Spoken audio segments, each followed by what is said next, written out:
called by many names. Allah, Jehovah, Yahweh, Elohim, Jah, El Nur, El Kalum, the All.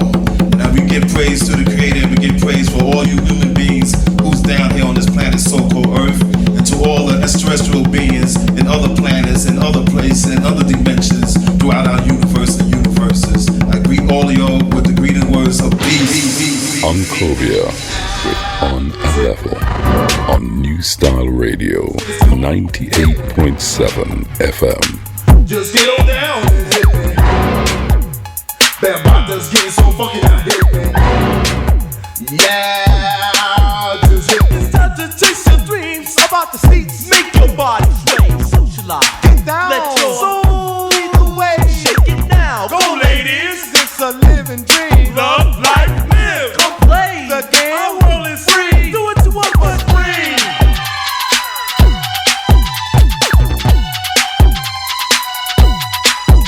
Yes, peace and blessings to all the universal people on our planet so-called Earth.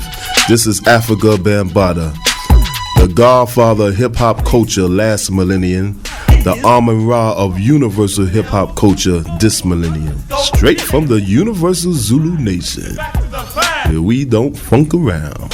I am one of the architecture of what we call hip-hop culture, along with my other comrades, Brother Cool DJ Herc, who we call the Father, myself, and the Grandmaster Flash, and then all the other pioneers who came after us.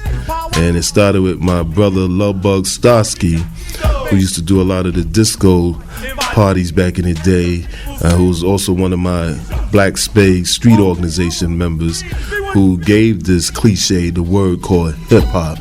And drew myself and the Universal Zulu Nation, we took hip-hop and named the culture hip-hop, and through most countries that we travel to, from all of Europe, Asia, the West Indies, is the Zulu Nation, which is the roots of all the hip-hop culture in each of these countries. Because a lot of these countries used to be strictly rock, or they was into other parts, just like when we came to England, it was a lot of rock and northern soul and ska going on, and we kept coming and coming from England to France to Germany to the Netherlands, and just kept playing, giving that funk up, playing in cafes, little clubs to build this up. Many people have came out of these places. In England, you had the London All-Star Breakers, you had the Rock City Crew, you had groups up in Birmingham and Manchester that was starting to spring out from our coming here a lot. So then the birth of hip hop started traveling all over the UK and France. It first came up when we did a tour called Europe 1, and it was the French to be the first that started the first hip hop television show in the world, by a Zulu king by the name of Sydney. And then the Zulu Nation was turned over to a queen by the name of Queen Candy, which had like over 20,000 members of her own outside of the United States. And this was in, what Candy got it, about 81, 82, when we started doing the tour over here. And hip-hop has its roots in funk, of what James Brown, Sly and the Family Stone, and George Clinton of Parliament Funkadelic gave. And it also has its roots in reggae or raga, with starting with I-Roy, U-Roy, and Hu-Roy. And myself, Afrika Bambaataa, Grandmaster Flash, Cool DJ Herc, all are West Indian background. Cool Herc's Jamaica, myself Jamaica and Barbados, and Grandmaster Flash Barbados. Okay, you from Barbados as well? Yes, my roots is in Barbados. My mother from Barbados side, my father's side from Jamaica. Oh, well, we share the same roots then. My mother's from Barbados, my dad's from Jamaica. All right, and it all goes back to Africa, but Africa is just our place that we ruled from, was our drone, but black people was all over the planet Earth. When they find the roots of everybody's history, it comes back to the black man and the black woman. And the history, even in the Americas, we must get away from just talking about when we came to the Americas as slaves, or to Europe as slaves. We was here before we was any slaves. We were the Moors, we was the Armaks, We was the Aquas. You know, we are all these certain cultures, and we was the Grenadis of Europe. And if you go back, you want to check the roots of Britain, check the ancient Britons, and you would find out the Moors and many groups been here. You would find out about the black queen, Charlotte. You would find about the other black queen over in Germany, Sophia. And Scotland is not a place to talk about the black kings and queens, in the same way Ireland. And many names that they've used has black names or Moorish names, like even Arnold Schwarzenegger, a movie star. So we must get back into the fifth element of hip-hop culture, which is knowledge, culture, and overstanding. So tell us about some of the musical influences that influenced you back in the day, you know, when you were starting out. Well, I was heavy into the Motown stack sound, meaning the Supremes, the Temptations, the Jackson 5, the Marvelettes, and the King of Soul, James Brown. The man who changed black music was the music before him and the music after him, Sly and the Family Stone, George Clinton, Parliament Funkadelic, the Isley Brothers, Curtis Mayfield, Aretha Franklin, the list could go on, the Bar-Kays, and then in soca and calypso, it was the Mighty Sparrow, Lord Kitchener, Calypso Rose, the Mighty Shadow, so many groups over there. And then you had in reggae, Iroy, Uroy, Huroy, Trinity, Yellow Man was one of the first biggest stars that started traveling out. In hip hop, you couldn't get a day of not playing a song without playing Yellow Man. It was through the Zulu Nation that we never gave up our roots and let everybody know in hip hop, you know, here's the reggae. We playing the reggae. We played the soca. We played our salsa, our Latino roots, because Latinos was also us. So all the Puerto Ricans, Dominicans, some of the Mexicans and all that, their roots is also back with us also. So we just kept all that alive to let everybody know, you know, this is culture. And putting the B-boys, the B-girls, the rappers, the MCs, the aerosol writers, graffiti artists all together under the banner of the Universal Zulu Nation to make culture. And as we progressed on, we added what we call the infinity lessons and giving knowledge to the hip-hop culture. Thus became the birth of the fifth element of hip-hop, which is knowledge, culture, overstanding, which is truly the first element, because without knowledge, you wouldn't know how to B-boy or B-girl or break dance, as they say, or you would bust your neck, your backside. Without knowledge, you would not know how to spray paint and not let the paint drip and get all mushy, smashy all over the place. Without knowledge, you wouldn't know how the MCs move your lips, know how to breathe or take a breath or when to spit the words out. So knowledge is the fifth element, but it's also really the first element. So tell us a bit about the roots of hip-hop in terms of its connection with Africa, because when some people talk of hip-hop, they focus very much on the African Americans, and if they mention Africa, they just say, yeah, hip-hop is, you know, you can see the connection with Africa because of the griot tradition in Ghana and the Yoruba culture in Nigeria. Tell us more about the roots of it in terms of its connection with Africa. Well, the roots of hip-hop, or the roots of what we call rap music today, it definitely goes back to the motherland, Africa. And we pushed that a long time ago about saying about the griots and many of the groups in Yoruba, Nigeria, and even deeper, showing that even graffiti started with the ancient Kemet people of Egypt, what we call Egypt today, with the hieroglyphics. And through the Zulu Nation, we teach that rap been going on for a long time. Since the Creator talked to his prophets, he was rapping to them. And then when you go into musically, you know, you could go with what we say with all the call and response chants and drumming that was going on in the motherland all over the place, not just in the west side of Africa, all over Africa. And as well as when we get crossing the waters, we could give it to the jazz roots of Cab Calloway with his Hidey Hidey Ho. You could give it to Ella Fitzgerald when she did her bebop swing, and all that. You could give it to Black Moses Isaac Hayes with his love rap, or Barry White with his love rap, or Millie Jackson with her nasty man-to-woman type of rap. You could take it to the poetry of Sonia Sanchez, the Last Poets, the Watts Poets, Gil Scott Heroin, what's my man name? Gary Bird, You could take it to your disc jockeys that used to do the jive talking on the radios that's been from UK to the Americas all over the world. You also could take it to the country style of rapping like Tony Joe White, when they used to auction off things, and talking all like that. And then you also could take it to Shirley Ellis in the 60s when she did the Name Game, the clapping song. And you could take it all the way to my man Pigmeat Markham, who's one of the first that put a beat and was rapping on it when he made Here Comes the Judge. And then even Sly and the Family Stone from their Dance to the Music album, he was rapping. If you could take it to the movies and see The Musical Man, they was rapping in that movie. So rap has always been here, but when it came to the shores of us, that's when we decided to call this thing hip-hop. So that's a real definite history there of hip-hop and its roots. Tell us a bit about the Zulu Nation, because you really brought a spiritual approach to hip-hop, which is very different to the hip-hop we're hearing today with all the consumerism and the bling-bling.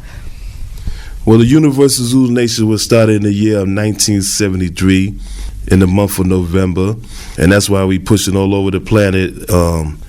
This is the 30th anniversary of hip-hop, and we make it November Hip-Hop History Month. We're trying to take it to the United Nations.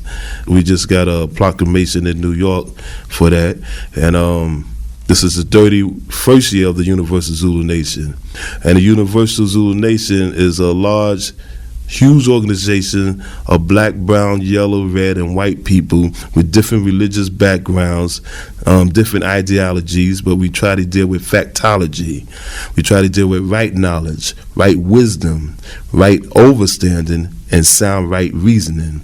The Universal Zulu Nation stands for knowledge, wisdom, understanding, freedom, justice, and equality, peace, unity, love, and having fun, work, overcoming the negative to the positive, science, facts, mathematics, truth, and the oneness of God, whether you call him Allah, Jehovah, Yahweh, Elohim, Jah, and the ancients of all ancients' names, Atum, Amen, Ra. You were the founder of the Zulu Nation, or was it you and some brothers and sisters who came up with the whole concept? Well, Afrika Bambaataa is the founder of the Universal Zulu Nation, and what gave me the idea or the ideology first was seeing a movie a long time ago called Zulu, featuring Michael Caine, and seeing these black people at a time when we was degraded in the 60s as niggas, Negroes, coloreds, coons, and other so-called derogatory names.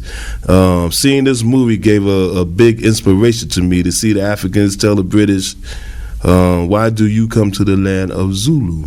So the British wanted to put their poll tax, imperialism and all that, colonizing our continent.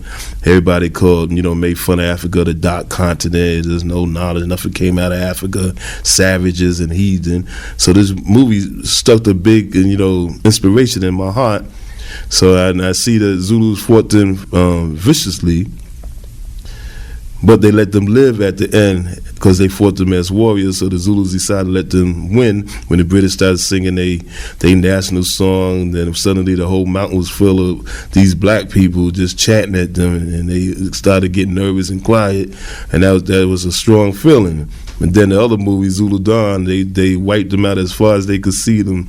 So that stuck in my mind too. So I said, I'm going to build this Zulu Nation up. Started studying all the Zulu Nation history, as well as hearing the teachings of the most honorable Elijah Muhammad and the Nation of Islam, and Malcolm X and Minister Louis Farrakhan and Khalid Abdul Muhammad, as well as Imam Isa Ahakti Akmati of the Ansaru Allah community, better known as Dr. Malachi Z. York, and then also hearing, all the songs from Sly and James and John Lennon and other groups that were speaking consciousness. All this played a role, and I said I wanted to do something in our community, and it started in the Black Latino community, and then as we progressed on, it became a world community. So tell us about some of the earlier pioneers of hip hop. We hear a lot about hip hop today, but the focus is always on the Nellies and the Eminems and these kind of guys. And personally, I don't feel enough homage and respect is paid to the pioneers, the people who really did this art form for the love of it and who really set the foundation for these young artists to come and do what they're doing now. Tell us a bit about the early pioneers and their role as well in hip hop.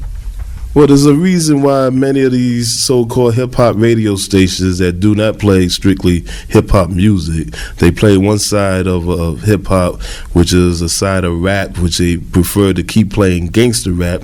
And I say like it's a conspiracy to keep this all over the world, to keep people bling-blinging, shake your booty, call a woman out of their name using the B word or using the N word to describe everybody.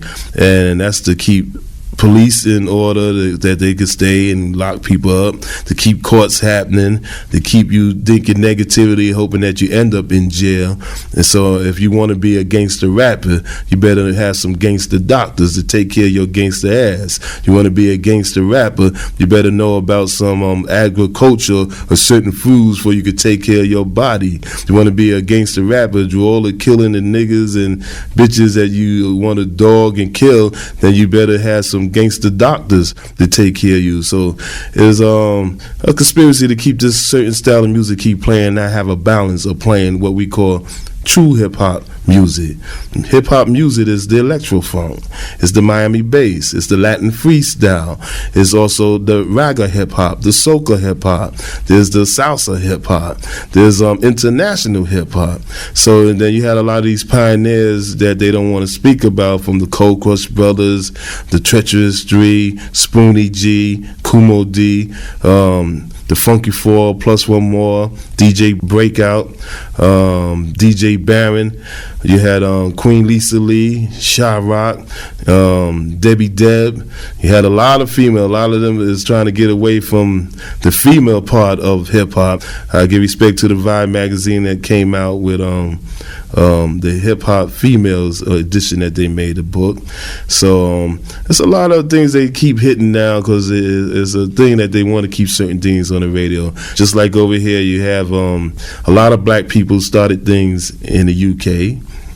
They started with the drum and bass, but the whites took it over. They started with their hip hop, but the whites took it over, from the Tony Blackburns to the Tim Westwoods and other groups like that. And you even had your black shows over here, Black Voice and Black Soul and all that, and they got rid of the blackness. So the black people in the UK got to ask themselves, what is going on over here? And back in the early days when I was coming here, you didn't even have no black politicians. Nobody speaking up for the black community here. It was more the American brothers and sisters that would be speaking more for what was going on here at the time. And little racial incidents that you had here with the National Fund and these groups that had the KK white supremacy mentality. But through hip-hop, it has brought more people together than all the politicians put on the planet, so-called Earth. And that's what we've been trying to do with the Universal Zulu Nation, just to unify people, try to stamp out racism, and let people sit down and talk to each other. Why did Elijah Muhammad call white people devils? Why did certain families of the white people call black people niggas or spicks? Or why do we all call each other niggas now? Because everybody's a nigga these days because of hip hop. So you have white people calling each other niggas, Japanese people calling each other niggas, Asian, other people from the Isles of Pacific. So it's crazy how it all flipped. Before, when they had the white superiority over the black man, now they got to look at all their kids worshiping Michael Jackson, Prince, Mike Tyson and stuff. Even the who they think is the white president of America is Mr. Clinton. He's more back with his black things and want to get funky and play his saxophone and brought all these black people to the White House to things. So it seemed like a lot of things is switching. And then in sports, we succeeding with everything from tennis to football, and then they nervous to let us in hockey because we might take that over. So it's just showing that we got to stamp out all this foolishness and show what the black man, the red man, the white man, and the woman, the yellow man, what we all had did to better life on our planet, so-called Earth, to make civilization better. So you say that there's a conspiracy to keep hip-hop at this particular level, to stop the consciousness from reaching the people? Oh, most definitely, because there's not a balance on the radio. Only a few times they might do something in Black History Month, or they might draw somebody do a special program, but you don't have a balance of music. I used to hear more in the UK in the early days, where I could hear certain rap records, I could hear calypso records, I could hear rock records, jazz records. They had all the pirate stations and things like that. But if you look on a world level, and do all these video shows, just look at what they mainly pushing, and where's the balance. Common had to do a record with Mary J. Blige before he could get known, or a little airplay on the air. KRS-One, they just trying their best to keep him away from being played on the air, and he comes and tear people up. And when he was over here, he got in Tim Westwood's butt, on certain things. And a lot of them really scared of all us early pioneers, because they know we deal with factology, and they had to get their act in order to really speak with us, because we know the roots of what happened here. We know when Tim Westwood was running around, he was Zulu. We know when he left, he didn't like hip-hop no more. He was trying to do reggae, and he came back, and everybody's glorified this one person, when there was many other pioneers here that pushed hip-hop in the UK and stuff. We know when Brother Jazzy D had to struggle and everything to make his group happen, and to be at Motown, and the pressure that was put on Brother, and other people might think, oh, he didn't do enough or something, but they don't understand the roots and the evil that deals with the music industry when you're in a certain position. Even KRS, when he was in A&R, he had to leave because it got too funky. Ankhobia with On a Level. Yeah, I agree, most certainly. Tell us about some of the early UK rap pioneers then, because we don't, no, I won't even say we don't hear much of, we don't hear of at all, any of these guys. Tell us about some of them. Well, in the UK, you had the London All-Star Breakers, Milton, Roy, Dapo, Flipsky, Danny. And Danny mother used to be the first Mama Zulu of all of England at the time. We used to go to people's house, meet their mama, papa, start, christening or Africanism to being the Mama Zulu or the Papa Zulu for many of the young adults and youth. And you had the Weed Papa girls. You had the Cookie Crew. Who else? What's some of the other names? Sound. Oh, Scientists of Sounds, yes. The Definition of Sounds. Yeah. Derek B, yes, Derek B.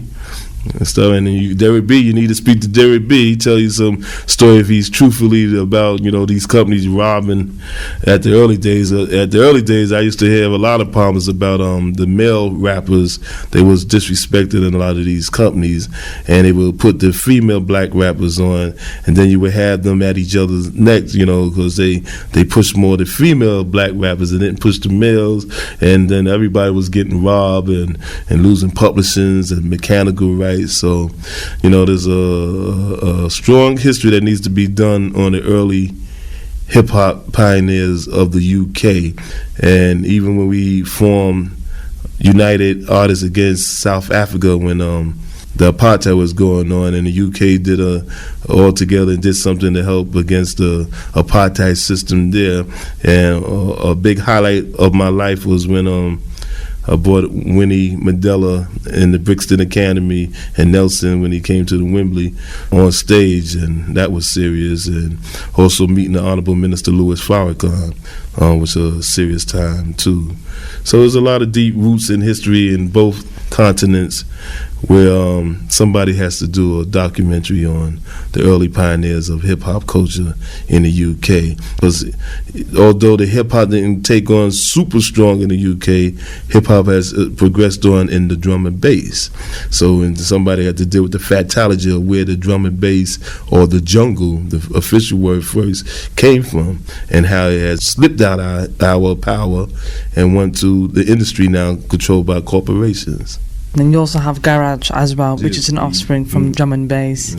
Tell us about the early sound systems and how important was that in early hip hop back in the day? Because we know in Jamaican music it was crucial to have the sound systems and have them played at dance halls. We know who DJ Herc came to America with a sound system. Tell us how important was the sound system in the early days of hip hop, and was the sound system there before Cool DJ Herc, or did he bring that element to hip hop? Well, the sound systems was definitely influenced a lot that was happening in Jamaica at the time, as well as a lot of the disco DJs that had mobile system. In the early days of hip hop, you could have had some really terrible systems at the time. Kool Herc came out with a massive system that was kicking, and it was another brother by the name of Cool DJ D who also had a massive system at the time. And then later on, we started getting system myself, Disco King Mario, Tex DJ Hollywood, and then everybody would have battles. And if you had a lot of system, they'd be playing at the same times. And sometimes the other person that had a weak system, they had to turn their set off and wait till the other DJ decide that he wants to let them get free time. Then due to Zulu Nation, we stopped people from playing at the same time because it was like two noises clashing with each other. So we had it where one DJ would play an hour, the next DJ would play an hour, and the people would decide who won the battle. Then you had also sometimes when if you put your set up for a battle, you would lose your set. Then that's when all these crews started happening. When the gang started dying down, people started making crews or organization because they needed groups to protect their system from a more powerful crew or organization that might take your system. So some of the early days battles could end up deadly or fights and you lose your set. So, but it was all about the system as you start building and you start getting paid and people started seeing money and they started building more and more. And it was more from the love of hip hop than it was for the money that most people today are strictly for, where they don't care more about the culture. It's all about the Benjamins or the pounds. So what about some of the artists that are out there today? What artists should they be looking out for today? What organizations should they be seeking to get in contact with, and how can they do so? Well, I think people today, or the young youth or young adults, should be checking everybody out. You could love your Nellies and Jay-Z's and Missy Elliott, but you also should check the early days of hip-hop. Check out the Grandmaster Flash, the Afrika Bambaataa, Sonic, the Shangles, the Time Zones, the Cookie Crew, the We Papa Girls. You should check out the hip-hop of the James Browns, the Sly and the Family Stone, because you got to understand hip-hop music is not just rap records. It's a lot of break beats. There's a lot of other different sounds put together. You should check out the electro sounds, either from Kraftwerk. You can even check out some of the Rolling Stones rock records. They are rock groups, but they also had hip-hop beats. So you got to understand hip-hop crosses all different musical categories. And then you got to check out where hip-hop has stretched into other fields of music, to hip house, to techno hop, to jungle hop. As I say, when you slow the jungle back down, becomes break beats for hip hop. You can check out the electro funk sounds. You can check out the Miami bass, the Latin freestyle. There's some other trip hop, so many other fields of hip hop music, and all these radio DJs, they need to be playing all this other different styles of hip hop for there could be a balance on the radio station. We got thousands of oldie but goodies that needs to be played. Thank goodness for a lot of the hip hop groups of sampling and bringing these groups back out, that the Ohio players are now traveling again, that you're seeing George Clinton and Parliament Funkadelic all over the place. You're seeing a lot of these true school groups happening again. And we don't say old school, we say the true school, because if you're true to it, if you're old, new, then you're part of the true school. African music, it's very spiritual. You don't get African music without the spirituality. You can't divorce the two. How important is that in hip hop music, or at least your brand of hip hop music? Well, it's very important to deal with spirituality. In the Universal Zulu Nation, we teach all our members that in this millennium, it's all about the law, it's all about spirituality, and it's all about getting some part of that land. And you must know about your laws that's happening from all over the world in each other's country, and know how to deal with the law and how to use the laws to benefit yourself and others. You must use spirituality. You must recognize your African spirituality.